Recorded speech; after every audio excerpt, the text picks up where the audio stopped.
کیا قرآن پڑھ کر مرحوم والدہ کو ثواب پہنچایا جا سکتا ہے؟ جی پہنچایا جا سکتا ہے، لیکن حدیث میں جس چیز کی ترغیب ہے وہ کام کرنا چاہیے، وہ ہے صدقہ۔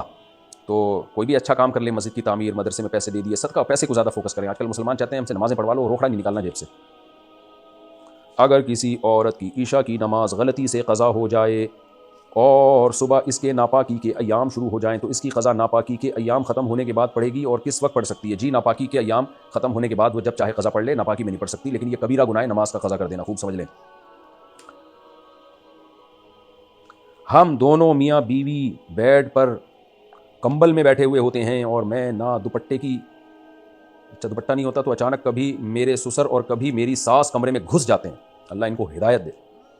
بغیر دستک دیے۔ میں اپنے شوہر سے کہتی ہوں کہ مجھے اس سے شرم آتی ہے، آنی بھی چاہیے، تو وہ کہتے ہیں کہ میں اپنے والدین کو کیسے منع کر سکتا ہوں کیونکہ یہ ان کا گھر ہے، میں اپنے شوہر کو کیسے سمجھاؤں؟ آپ اپنے شوہر کو سمجھانے کے بجائے ڈائریکٹ ساس سسر کو سمجھا دیں، محبت سے بولیں انکل ہم کمرے میں بیٹھے ہوتے ہیں، شوہر کے ساتھ میاں بیوی تو بے تکلف ہوتے ہیں، گپیں مار رہے ہوتے ہیں، بے تکلف ہو کے بیٹھے ہوئے ہوتے ہیں، تو ویسے بھی کسی کے کمرے میں جب لڑکا بالغ ہو جائے نا تو باپ کو بھی نہیں چاہیے کہ وہ دھاڑ کر کے کمرے میں داخل ہو، یہ اس کو بھی چاہیے کہ نوک کر کے آئے، قرآن کا حکم ہے، اللہ نے فرمایا کہ جب بھی کہیں جاؤ تو اجازت لے کے جاؤ،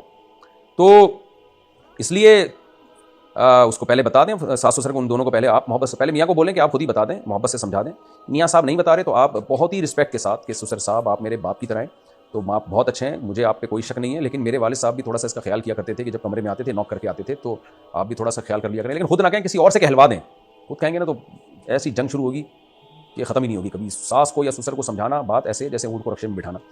بہرحال یہ غلط ہو رہا ہے، اس کو ختم کریں، یہ بالکل غلط ہے، یہ کوئی ساس سسر کا حق نہیں ہے، اور یہ اگر گھر ان کا بھی ہے تو بھی کوئی حق نہیں ہے کہ آپ کسی کے کمرے میں ایسے گھسائیں، یہ جائز نہیں ہے، اور آپ کا شرم آنا بالکل ٹھیک ہے، حیا جن خواتین میں ہوتی ہے ان کو یہ عمل برا لگتا ہے، یہ تو اچھی بات ہے، اللہ نے آپ نے حیا رکھی ہے، آج کل تو حیا ہی مارکیٹ سے شارٹ ہوتی جا رہی ہے، نام بس حیا رکھا جا رہا ہے، حیا ہوتی ہے نہیں اندر،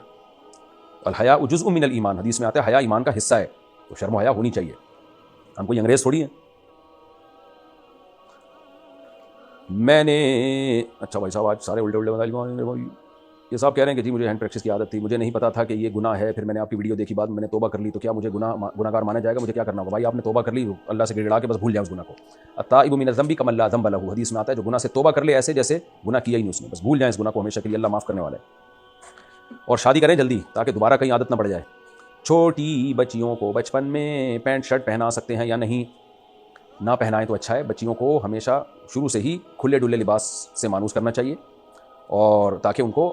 بچپن میں جو لباس پہنا دیا نا بچی اسی سے مانوس ہوگی، یہ ذہن میں رکھیں، یہ جو سلیو لیس اور آدھے آدھے کپڑے بچپن میں بچیوں کو پہنا دیتے ہیں یہ ظلم کر رہے ہوتے ہیں،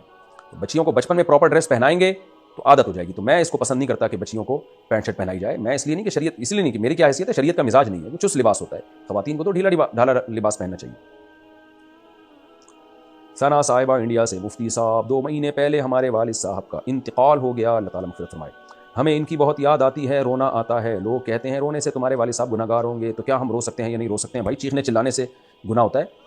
رونا تو فطری چیز ہے، ابا ہیں بھائی، ساری زندگی ساتھ گزارا، انہوں نے آپ کو پالا پوسا، گھر دیا، عزت دی، خاندان دیا، آپ کی والدہ کو بھی چھاؤں دی انہوں نے، ماں جو بچے کو پالتی ہے عزت کے ساتھ، باپ کی چھاؤں ہوتی ہے تو پالتی ہے،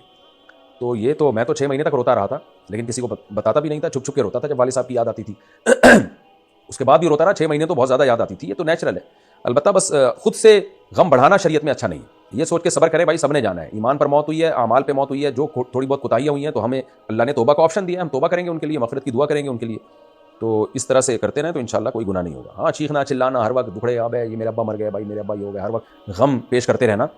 یہ برا عمل ہے۔ دیکھ گھما کر منت مانگنا کیسا ہے؟ یہ کیسا ہوتا ہے بھائی؟ یہ جائز نہیں ہے بھائی، منت ماننا ہے تو سیدھے زبان سے بول دیں اللہ تو نے میرا یہ کام کیا تو میں اتنے روزے رکھوں گا، لیکن منت ماننا پسندیدہ کام نہیں ہے، بہت سے لوگ زبان سے اپنے اوپر ایسی ایسی چیزیں لازم کر لیتے ہیں ان سے پھر ہوتی نہیں ہے وہ، یہ اچھا شریعت میں اس کو پسند نہیں کیا گیا، باقی دیکھیں گھمانا ومانا بکواس ہے، فضول کام ہے۔ نامحرم سے کسی کام کی مجبوری میں بات چیت کرنا یا اس سے فون پر ضروری کام کے لیے بات کرنا کیسا ہے؟ ضرورت کے وقت جائز ہے، لیکن اپنے جذبات پہ بھی کنٹرول کریں، بہن سمجھ کے بات کریں، بولیں بھی اس کو بہن، جب کسی نامحرم کو آپ سسٹر بول دیں نا تو آدھا فتنہ ویسے ہی ختم ہو جاتا ہے، آنٹی نہ بولیں، اگر آنٹی بول دیا تو وہ پھر حالات کے ذمہ دار آپ خود ہوں گے، بہن بولنے کافی ہے۔ اچھا میرے بھائی اگر کوئی 90 سال کی بھی ہو نا آنٹی پھر بھی نہ بولیں، اگر کوئی تہجد پڑھ کر وطر پڑھتا ہو اور ایک دن اس کی تہجد کے لیے آنکھ نہ کھلے اور وطر رہ جائے تو کیا کرے گا؟ وطر چھوڑنا گناہ ہے، حدیث میں آتا ہے من لم یوتر فلیس منا، ان اللہ زادکم صلاۃ الا وہی الوتر، اتنی سخت عقیدات ہیں وطر کی، تو اس لیے وطر چھوڑنا جائز نہیں ہے، تو اگر کسی کو شک ہو کہ پتہ نہیں تہجد میں آنکھ کھلے گی کہ نہیں کھلے گی تو اس پر لازم ہے کہ وطر پڑھ کے سوئے۔ حضرت ابو ہریرہ رضی اللہ تعالیٰ عنہ وطر پڑھ کے سویا کرتے تھے، ان کو خطرہ ہوتا تھا کہ پتہ نہیں آنکھ کھلے نہ کھلے، کیونکہ وہ پڑھائی کرتے تھے، پڑھتے تھے، علم حاصل کرتے تھے، تو ڈر ہوتا تھا کہ دیر سے سوؤں گا تو آنکھ نہ کھلے کہیں، تو اس لیے جس کو یہ خطرہ ہو تو اس پر لازم ہے کہ رات کو پڑھ لے۔ پھر بھی اگر آپ کو یقین تھا کہ تہجد میں آنکھ کھلے گی، اس لیے آپ نے وطر چھوڑ دیا اور اتفاق سے آنکھ نہیں کھلی، تو پھر اللہ معاف کرنے والا ہے، پھر قضا پڑھ لیں۔